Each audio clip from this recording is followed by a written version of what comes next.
হাসিনা সরকারের বেপরোয়া হামলা আর গ্রেপ্তারে ঢাকা বিশ্ববিদ্যালয় কেন্দ্রিক আন্দোলন তখন প্রায় নিভু নিভু। এমন চরম সংকটময় মুহূর্তে ফিনিক্স পাখির মতো উড়ে আসে বেসরকারি বিশ্ববিদ্যালয়ের শিক্ষার্থীরা, হাতে হাত রেখে রাজপথে গড়ে তোলে সীসা ঢালা প্রাচীর। আরও জানাচ্ছেন আহমেদ সোহাগ।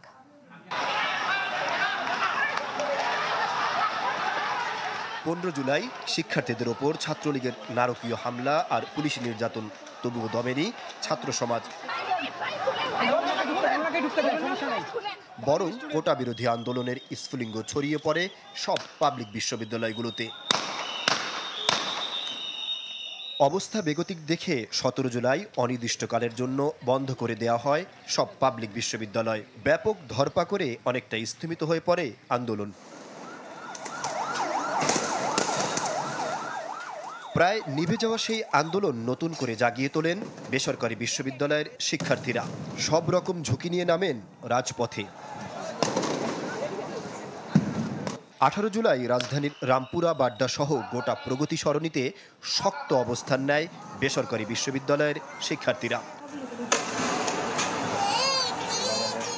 এক পর্যায়ে গুলি করতে করতে ব্র্যাক বিশ্ববিদ্যালয়ের ভেতরে ঢুকে পড়ে আইন শৃঙ্খলা বাহিনী।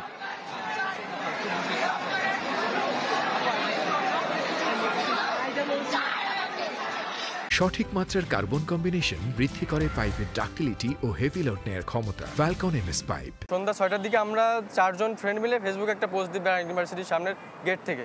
তখন ওইখানে আরও মনে হয় 20 মিনিটের ভিতর 200 স্টুডেন্ট জড়ো হয়। আমরা ডিসাইড করছি যে ওইখান থেকে আমরা ঢাকা ইউনিভার্সিটি হলে ওইদিকে যাব। আচমকা আমাদের উপর টিয়ার শেল নিক্ষেপ করা শুরু করে।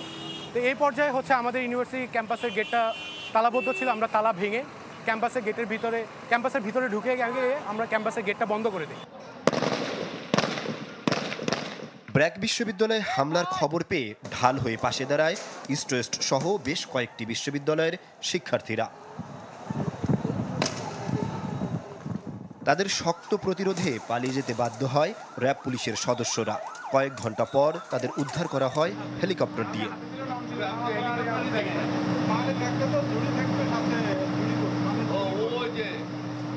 ঢাকা বিশ্ববিদ্যালয় সহ পাবলিক বিশ্ববিদ্যালয়ের হলগুলো বন্ধ করে দেওয়া হয়। তখন আমাদের এইখানে যারা নেতৃত্ব দিয়েছিল তারাই সারা ঢাকা শহরের বেসরকারি বিশ্ববিদ্যালয়ের শিক্ষার্থীদের মাঠে নামিয়ে সারা ঢাকা শহরটা রেজিস্ট্যান্স গড়ে তোলে। নিভু নিভু হয়ে যাচ্ছিল, যেটা আসলে আবার কামব্যাক করার সম্ভাবনা প্রায় বন্ধ হয়ে যাচ্ছিল। সেই জায়গায় আমরা কামব্যাক করেছিলাম এই 18 জুলাইয়ে বেসরকারি বিশ্ববিদ্যালয়ের মুভমেন্টটা দিয়ে। আন্দোলনের সেই স্রোতে যোগ দিয়েছিল North South, AIUB, UIU, Northern Canadian, ULAB, Daffodil ও স্ট্যামফোর্ড সহ সব বেসরকারি বিশ্ববিদ্যালয়ের ছাত্রছাত্রীরা। তাদের শহীদদের তালিকায় অন্তত 30 জন। তাদেরই একজন মানারাত বিশ্ববিদ্যালয়ের শিক্ষার্থী শাকিল পারভেজ। মানুষের পাশে দাঁড়ানোই ছিল যার ব্রত। মাত্র 23 বছর বয়সেই বিভিন্ন রোগে গিয়ে রক্ত দিয়েছেন 18 বার। সেই 18 সংখ্যাটাই যেন আবার ডেকেছিল তাকে। 18 জুলাই উত্তরায় পুলিশের গুলিতে ঝরে যায় তার প্রাণ। সেই অপূরণীয় ক্ষতি তাড়িয়ে বেড়ায় শাকিলের বাবাকে।